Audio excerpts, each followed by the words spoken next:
Hello and welcome. In this unit, we'll discuss some common problems associated with behavior issues specific to students who are eligible for special education under the autism eligibility category. For many of our students who have autism, behavior can be a day-to-day challenge in and outside of the classroom. But what do we mean by behavior?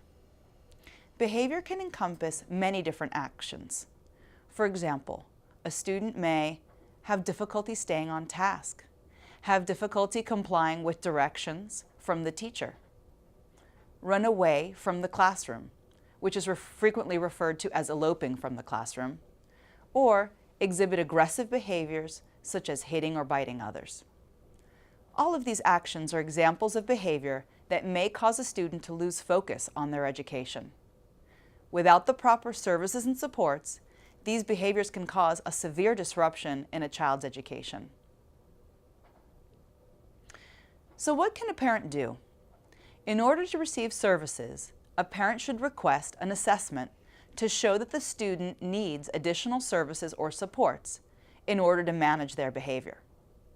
While there are many types of assessments that a parent can request, let's discuss the most common one, a functional behavior assessment, or FBA.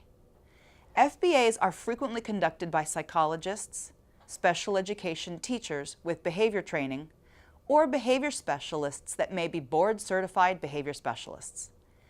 As part of an FBA, the assessor will generally gather data on the student's behavior, analyze those behaviors, and determine the function or purpose of the student's behavior. This analysis is often completed through ABC data collection. The A stands for antecedent, that is, what occurred immediately prior to the behavior. The B stands for behavior. The C stands for consequence, which is what occurs immediately following the behavior. Usually, an assessor will utilize a chart to record the antecedents, specific descriptions of the behaviors, and the consequences. Let's see how this framework applies to a student who dislikes writing and is asked to complete a writing assignment. Instead of listening to the teacher and beginning the assignment, the student throws the pencil and rips the paper. The teacher, who is overwhelmed, lets the student draw instead.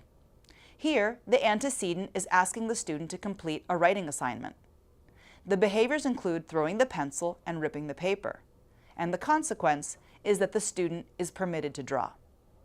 With this information in hand, the IEP team can then craft a plan and select interventions to address the behaviors that are occurring.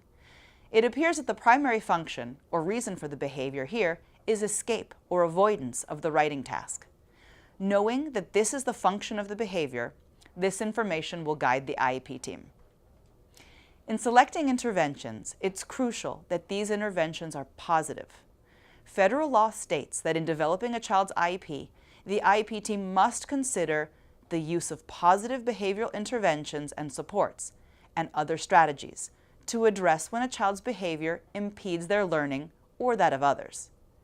Positive interventions encourage good behavior, while negative interventions may make the student feel bad or punished for behaviors that are a result of the child's disability. If we use the example above, a more positive and effective intervention than permitting the student to draw to avoid the task may include using another preferred activity, like use of an iPad or prize as a reward for completing the writing assignment. Instead of taking away the student's recess or providing other, more negative interventions, the student is encouraged to engage in appropriate behaviors in a positive way.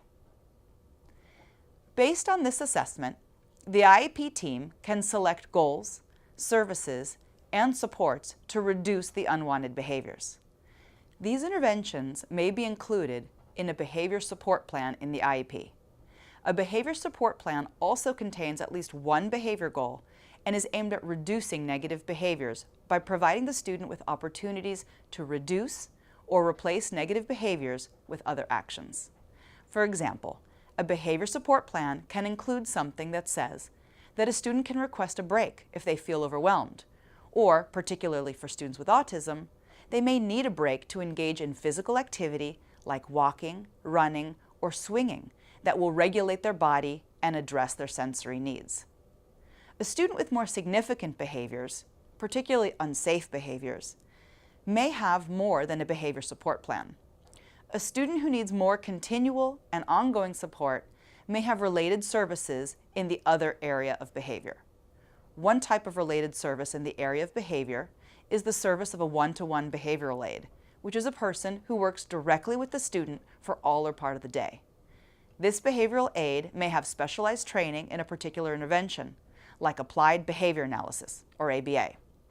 Another type of service in the area of behavior is behavior consultation, which entails a behavior specialist consulting with teachers, parents, or other service providers regarding the student's behavior. A third type of service is behavior supervision of school staff, like the teacher or aides within the classroom, by a behavior specialist regarding the student's behavior. Some districts refer to behavior consultation and behavior supervision interchangeably, and some districts call the services something different altogether, like behavior intervention services or behavior intervention development, BII or BID.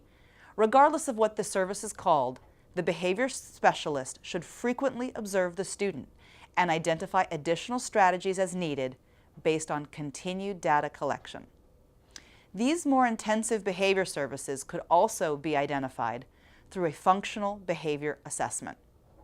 However, while a specific behavior assessment helps identify needs, sometimes the IEP team has enough knowledge through other assessments or observations of the student to determine that a student needs a behavior support plan, behavior goal, or related services in the area of behavior.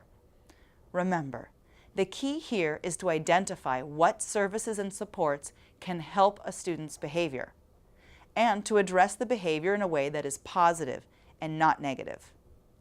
With that, we'll end this unit that focuses on behavior issues related to students with autism. For more general information about behavior, please watch the other units we have on behavior on this website.